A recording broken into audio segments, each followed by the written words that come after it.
रामानंद सागर के राम का किरदार निभाने वाले अरुण गोविंद महाराज को रामायण के सुनाया कुछ संवाद और बोले वर्षों की तपस्या हुई पूरी।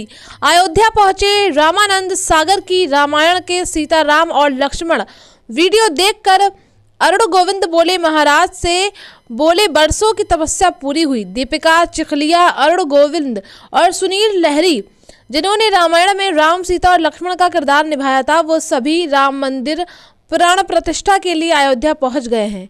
आइए देखते हैं यह खास रिपोर्ट। सबके चरणों में नमन।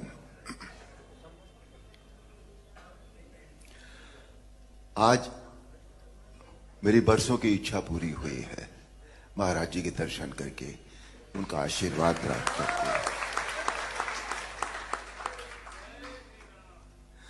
जिस स्नेह के साथ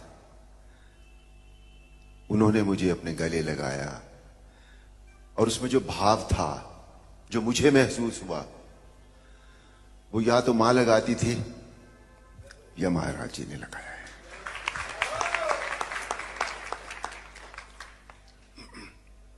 महाराज जी की आज्ञा हुई है रामायण का एक परिसंवाद सुनाने की।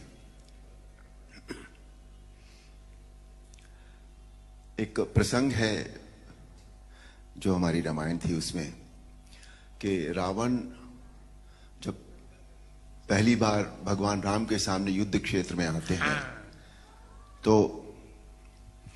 उनका सामना सभी से होता है। पहले हनुमान से भी होता है, सुग्रीव से भी होता है, सभी लोगों से होता है, पर कोई भी रावण को कुछ कर नहीं सका था क्योंकि इतने वरदान थे उनके पास। पर संध्या होते होते जब वो भगवान राम के सामने जा पहुंचे तो भगवान राम ने उनके रथ का पहिया, उनकी ध्वजा रथ की, उनकी खड़क, सभी कुछ तहस नहस कर दिया। और एक पल ऐसा आया जब सदैव रथ पर चलने वाला रावण धरती पर खड़ा था और तब भगवान राम ने उनसे जो कहा वो प्रस्तुत है।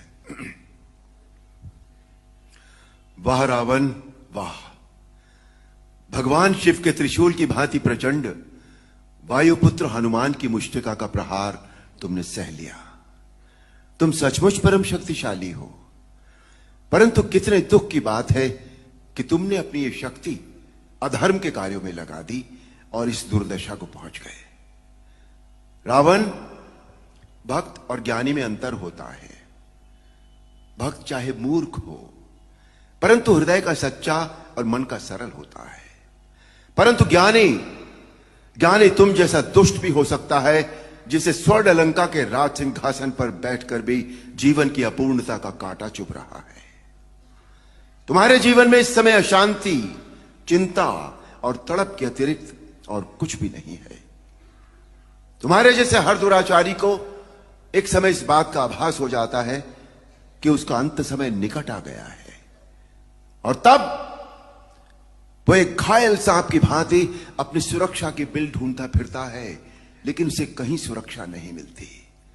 वही अवस्था इस समय तुम्हारी है। तुम्हारे पाप कर्मों के विष के प्रभाव ने तुम्हारे मन की शांति को जला दिया है और तुम उस पाप के विषैले कांटे की चुभन को छुपाने के लिए ऊंची ऊंची आवाज में बड़ी बड़ी डींगे मार रहे हो जिन्हें तुम्हारा अपना मन भी सच नहीं मानता। रावण, इसी का नाम है दुर्दशा।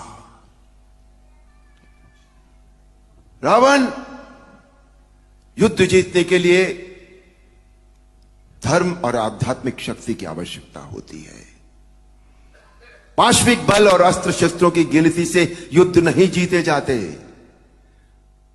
तुमने एक समय लक्ष्मण से कहा था कि तुम्हारे यहां कोई नीति, न धर्म की नीति होती है न युद्ध की नीति होती है, परंतु हमारे यहां युद्ध का भी एक धर्म होता है।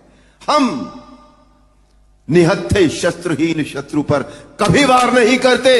यह है रघुवंशों की वीरता। तुम इस समय अपमानित अवस्था में, शस्त्रहीन अवस्था में केवल शत्रु की दया के कारण जीवित हो, इसी का नाम है दुर्दशा। अब जाओ कल फिर शस्त्र लेकर आना। और अगले दिन हम सब जानते हैं, आप सब जानते हैं, अन्याय पर न्याय की जीत हुई, अधर्म पर धर्म की जीत हुई, अनीति पर नीति की जीत हुई और असत्य पर सत्य की जीत हुई। बोल सियापति रामचंद्र की जय। महाराज जी, आज मैं तुम्हें क्या दूं?